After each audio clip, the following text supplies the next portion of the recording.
My beloved brethren, most respected elders, mothers and sisters.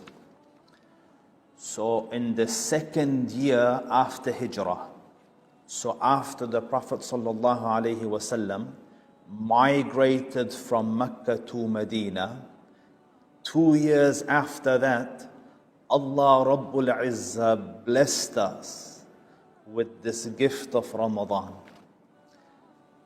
The month was existing long before that, but Allah Rabbul Izzah blessed us by making it compulsory upon us to fast the month of Ramadan. And what a blessing the fast is. And you know the ahadith with regards to it, and in this conference you will hear the Ahl al-Ilm and Ahl al-Fadl talk about it, but I wish to mention just one with you. The Prophet ﷺ informs us, "Man sama yawman fi sabilillah." Whoever fasts a single day in the path of Allah, either in the path of Allah or in the obedience of Allah. Man sama yawman fi sabilillah, ba'ad Allahu bidhalika al-yawm wajhahu 'anil nari 70 kharifan. Allah Rabbul Izzah moves the face of that person away from the fire a distance of 70 years. So for every single day that you fast, Allah Rabbul Izzah moves your face away from the fire of Jahannam. 70 kharifan, ay 70 ama, 70 years. And it is the mercy of Allah upon us that He Azza wa Jal decreed fasting upon us, because none of us would have ever fasted a full month had it not been the favor of Allah Rabbul Izzah that He ordained it upon us to fast a full month.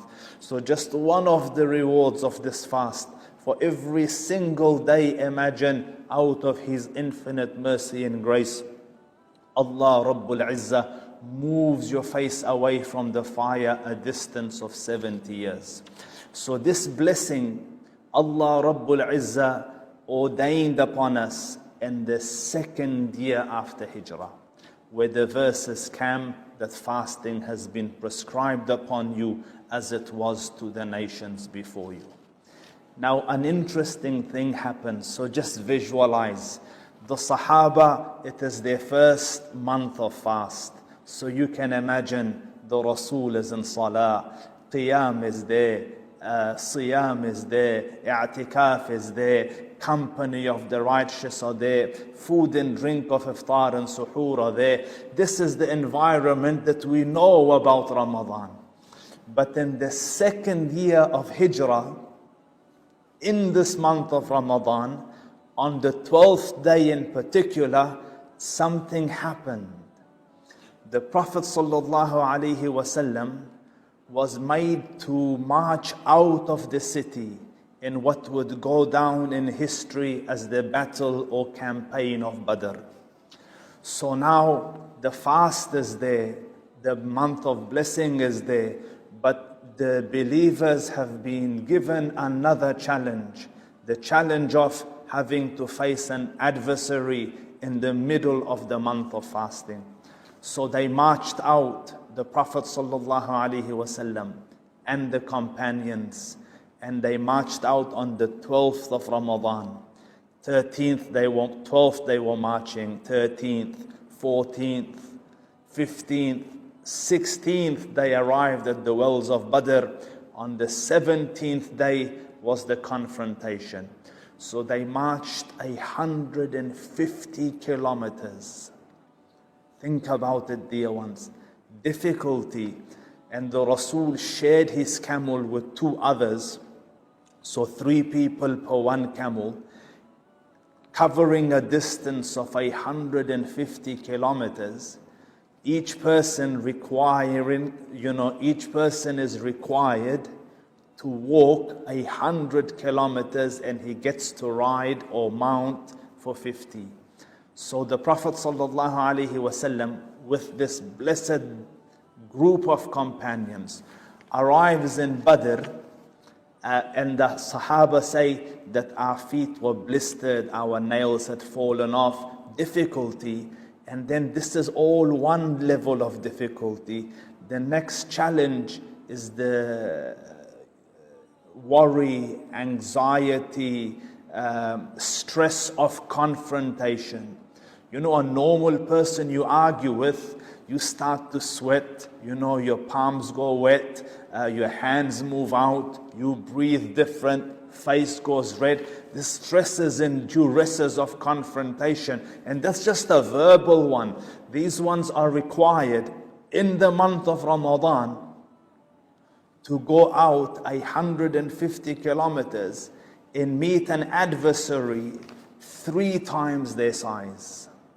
But this is not an analysis of the campaign of Badr, but rather I want to highlight just one thing.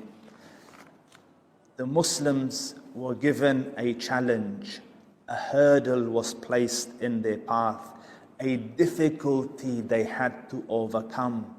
And the rule in this religion is, as the difficulty increases, so does the reward.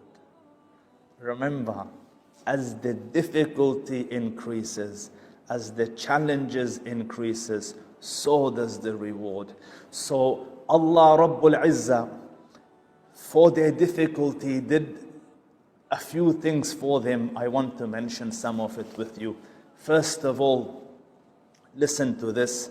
Allah Rabbul Izzah tells the Prophet sallallahu alaihi wasallam, إِذْ تَقُولُ لِلْمُؤْمِنِينَ أَلَنْ يَكْفِيَكُمْ أَنْ يُمِدَّكُمْ رَبُّكُمْ بِثَلَاثَةِ آلَافٍ مِّنَ الْمَلَائِكَةِ مُنْزَلِينَ. Wouldn't not be sufficient for you that Allah Rabbul Izzah send down 3,000 angels in support of you?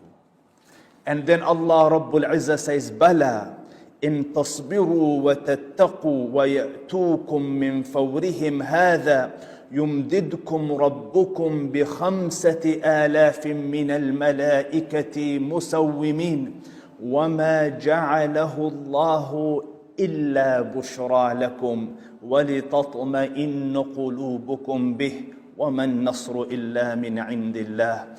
Allah Rabbul Izzah tells His Prophet in the middle of the campaign, tell the believers, would it not suffice you that Allah Rabbul Izzah sent for you 3,000 angels to stand by you, support you, aid you, honor you, protect you? And then Allah Rabbul Izzah, out of His infinite grace and mercy, increases it by another 5,000 and then gives the reason. وَمَا جَعَلَهُ اللَّهُ إِلَّا بُشْرَى لَكُمْ. We give this to you as a glad tiding, as a happy news, because your hearts are stressed, you're under duress, you're under difficulty, maybe negative thoughts are going through your mind. Relax, take it easy, be of good cheer. Angels have come to support you. And then Allah Rabbul Izzah says, وَمَا النَّصْرُ إِلَّا مِنْ عِنْدِ اللَّهِ. But victory is from me. I didn't need to send the angels. I have only sent them out of my kindness and favor and acknowledgement of you, so that your hearts could be reassured and that you could have happiness and that you could have reassurance. So dear ones, that was the Muslims that had to face an extra challenge in their Ramadan in Badr.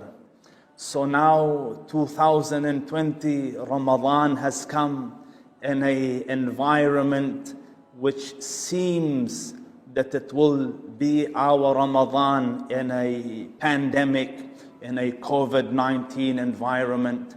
And naturally you see around, people are stressed, worried, especially for the elderly and their families, that my father, my mother, my grandfather, my grandmother not be afflicted with this illness, so that they are not in isolation and they're not in quarantine and we can't even visit. And Allah forbid if the qadr of Allah befall them and they die, it is even difficult to go to their graveyards and do the wajib there. So I am thinking, the Lord that gave the reassurance to the Muslims of Badr, do you think He would have forgotten to give you reassurance, you who are about to go through a difficulty in the same month of Ramadan? No, dear ones, listen, here's the glad tidings on the tongue of the Rasul sallallahu alaihi wasallam for me and you in this environment, in this Ramadan like no other. Listen to the qawl of our mother Aisha radiyallahu tabaraka wa ta'ala anha. She says, سألت الرسول صلى الله عليه وسلم عن الطاعون. I asked the Prophet sallallahu alaihi wasallam with regards to pandemics. Pandemics in which excessive amount of people die. So the Prophet sallallahu alaihi wasallam informed her, أنه كان عذابا يبعثه الله تعالى على من يشاء. These pandemics, these occurrences of viruses and diseases which used to kill multitudes, used to be a punishment that Allah Rabbul Izzah would punish whomsoever He chose. فَجَعَلَهُ اللَّهُ تَعَالَى رَحْمَةً لِلْمُؤْمِنِينَ. But for this nation, Allah Rabbul Izzah changed it to a mercy for you.